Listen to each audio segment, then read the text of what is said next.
Hi guys! Welcome back sa aking YouTube channel. So today pupunta tayo ng Giginto, Bulacan. At kasama ko ngayon guys si Ate Myra, si Clarence at saka si MJ, ang ating driver. Continue straight for 8 minutes, 10 Lex class. Mapakanan sayang, sama mo yung misis mo ulit. Malayo kasi. Malayo.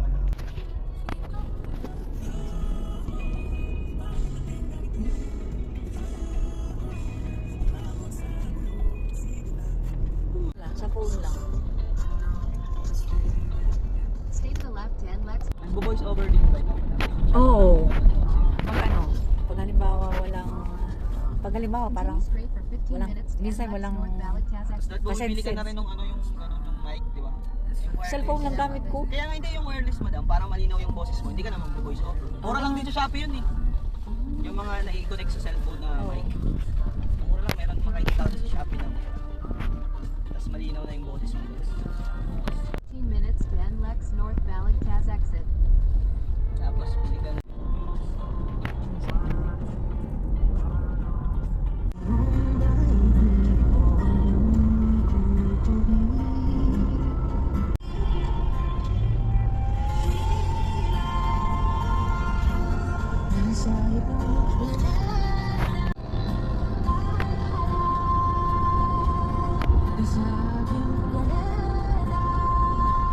Hi ate. Video yan. Video na naman yan. Marami na bumukalan ha. Ano na kumuha?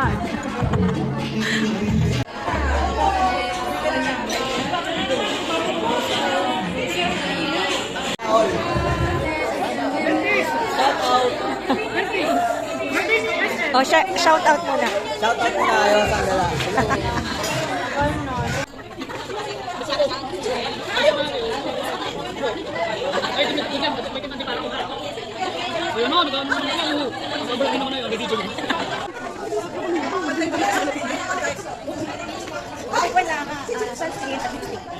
Kailangan natin yun. Ay, magtinan mo ako, meron na dito. Bibili mo na ako. Bibili mo kayo, ano kayo? Wala pa ba siya sa'yo nung ano? Anong tawag doon? Yung concealer? Kayo yung ano? Ay, bibili mo. Eh, parang wala nga. Di ba regular yung nagpapabili? Inahanap ng Pilip kung nawala na yata. Eh, hindi na kama. Hindi ngayon. Sa gitna, ano? Hindi naman na natin magkasunod. Anong alis mo? 20? Wala naman. Exit na yun. Pero nabalik mo. Saan? Oh. Hindi ko. Balik mo lang. Yan, ano? Ay, 18. Pero kung matagal sa dyan. Hanggang Sa 2026 na. Of course, parang hindi kasi tayo laging nag-assembly or laging face-to-face. So whenever meron tayong chance na magkita-kita ng personal, ako gusto ko sana yung mga month na yon, mag-greet natin ng happy birthday. Kaso hindi ko lang alam kung may happy birthday song tayo. Unahin ko na to kasi dalawa lang yung pinrepare ko, baka mag-ingit sila. So unahin na natin, bago ko ipasa yung microphone, I'd like to invite celebrants, but may pinrepare kami so hindi kayo ready lahat, diba? Kasi dinipla ko talaga. Sa team building ka pa. Ay, ano? December? Picture mo na lang yung basyo kanina. Happy birthday to you. Ready na kayo mag-blow? Ready na kayo mag-blow? O sige ako. Day to you. Shortcut. Hindi yung plano ko sinira. Sorry naman. Happy birthday! April celebrants! So we would like to request everybody to take your seat and settle down because we are now on the highlight, one of the highlights of our program. No? So we already have invited a guest and I know you are very familiar to her. Prizes? Hindi pa. Guys, let us move on to the next part of our program. So this time, I would like to give the microphone back to our sales manager. She's none other than SM Alain, Ardus.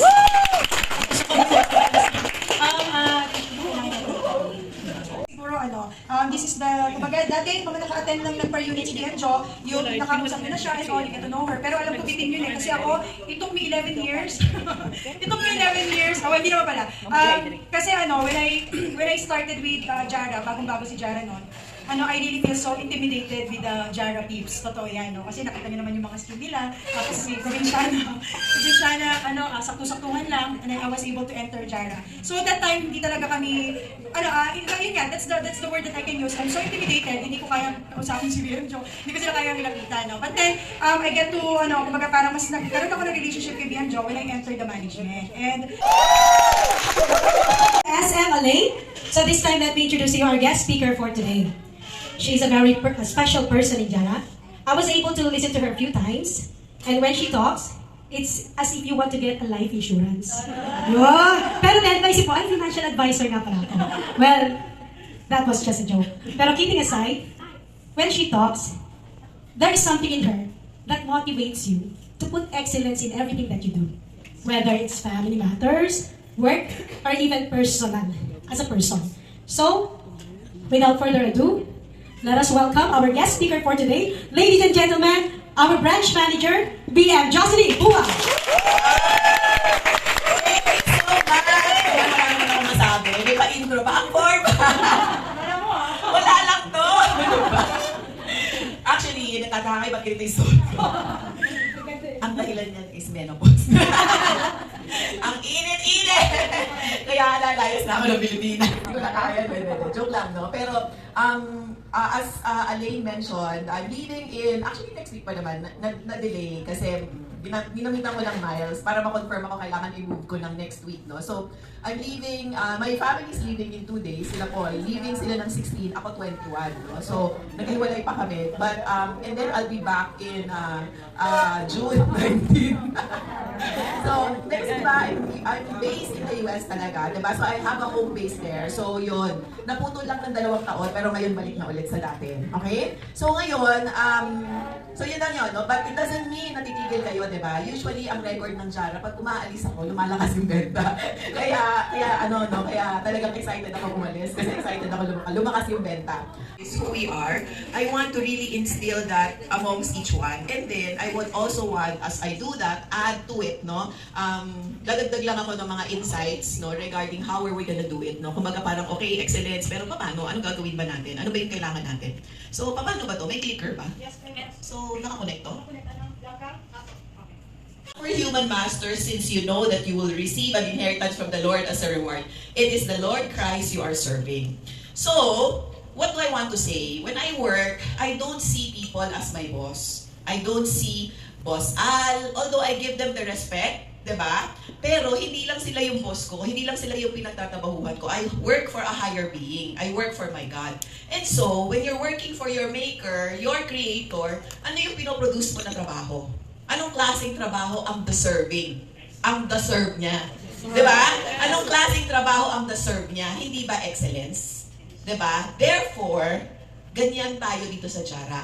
Ito lang, this year, pinabago nila. Gusto nila ng edited at mas concise, mas may power na version, no? So, ito yung ginawa ko. To inspire and empower each other. So, to inspire and empower, pinagsama ko siya in one word, no? So, I actually created a new word, which is inspire, no? To inspire each other towards excellence. So, now, when I see that word inspire, it has a totally whole new meaning for me, no? So, together, we can achieve our highest potential, live our best lives, and be conduit of blessings, no? So, it's very concise, straight to the point. So, now what I want each one of you to do, kung pwede lang, 2 to 3 minutes lang, I want you to think of your own purpose statement. Bakit ka ba nandito? Ano yung ginagawa mo? Diba? Bakit mo ginagawa itong ginagawa mo? Para saan? At this point, Pichi, ilang taon ka na? 50. Okay, 5'1" lang. Bawas dagdag ka. Sige. 51. I'm still older than you. Diba? So, 51 years old si Pichi. At this point, alam mo na ba yung purpose mo? Alam mo na ba yung purpose mo sa buhay? This does not only apply to your work here in Sun Life. This should apply sa buhay mo sa Sun Life at sa buhay mo, ikaw to eh. Actually, nung nabasa ng isang BM to, sabi niya sa akin, si BM Rosette, sabi niya, Jo, ikaw yan. Ikaw talaga yan. No? To be able to inspire and empower. Diba? Tsaka nandyan, no, sabi ko, pinaka-importanting word talaga sa akin is excellence. Diba? At ayun yung hope ko, no, for all of you to be able to reach your highest potential and live your best life. Diba? And I'm just in this field so I can help my family, especially when it comes to financial. thank you so much. Okay. Next time, gusto ko applicable sa asawa mo. Inspiration to others through my work and outcome, and so to leave a great legacy to my family and all. Wow! Teacher, mamaya. Ayun. To find my passion, Okay, makinig kayo. for it will drive me to know my purpose. To find it. As I strive to become an inspiration and a beacon of success and motivation, so that God can use me as an instrument to be a blessing to others. That's good. Wow. For character. How will we now apply this? But first, let's understand, ano ba ibig sabihin natin ng excellence? Excellence is the quality of being outstanding or extremely good. Ang excellence ba magaling lang? Ha? Ano ba yung ina-expect namin? So as an advisor, you should aim for medallion or platinum level, MDRT, Macaulay Qualifier, Producers League, 130 lives for the year, consistent producer. Tama ba? For us advisors, ito yung ibig sabihin ng being excellent. Ito dapat yung ini-aim natin. Pumasok kayo dito sa Jara with an aim, with a purpose, no? We started with that purpose. All of those purpose ninyo sa buhay. Masasagot naman yan ni Sun Life if you are excellent here in Sun Life. Okay? But excellence requires consistency. Diba? We are what we repeatedly do. Excellence is not an act but a habit. Hindi pwedeng isang beses lang. Ano ka shooting star? Diba? Pagpasok mo, MDRT, tapos Hindi na ako nagpo-post, hindi ko alam mo pa rin nasa program. So, boss, in behalf of Wonders po, the whole family, guys, hindi ko na ito babasahin, boss, pero we appreciate you, we talaga, boss, know that we honor you. Iiyak ako, no? Hindi man po kumaga parang, yeah, I hope this is an opening for everyone na, ayan, siguro mas, it's BM Jo inviting you guys personally to be more engaged sa Jara. 8 times, tama ka ba sabi? 8 times in a year, pinaghahandaan yan. At saka talaga namang may mapupulot. At saka hindi naman tayo nagutom din. So we can make use of that to bond din. Pero magising ba? Kapag gising yan na pero kaya mag branch manager. So, boss, in behalf of Wonders family, yan, sana magustuhan mo yung boss. Para kasi meron kami, nagpagawa kami. So, para meron ka din. Di ko alam kung madi-display mo yan, di bagay sa ano. So, boss, we appreciate you. Konting ano lang to, boss. Mga certificate of appreciation namin, sir. And hindi ko alam kung ano bibigay ko kay boss, pero alam ko mahilig siya sa mga ganyan, hindi masyadong matamis. So yan, okay, managers, tara sa kayo. Yan. Tapos, Ayan, lunchtime na guys.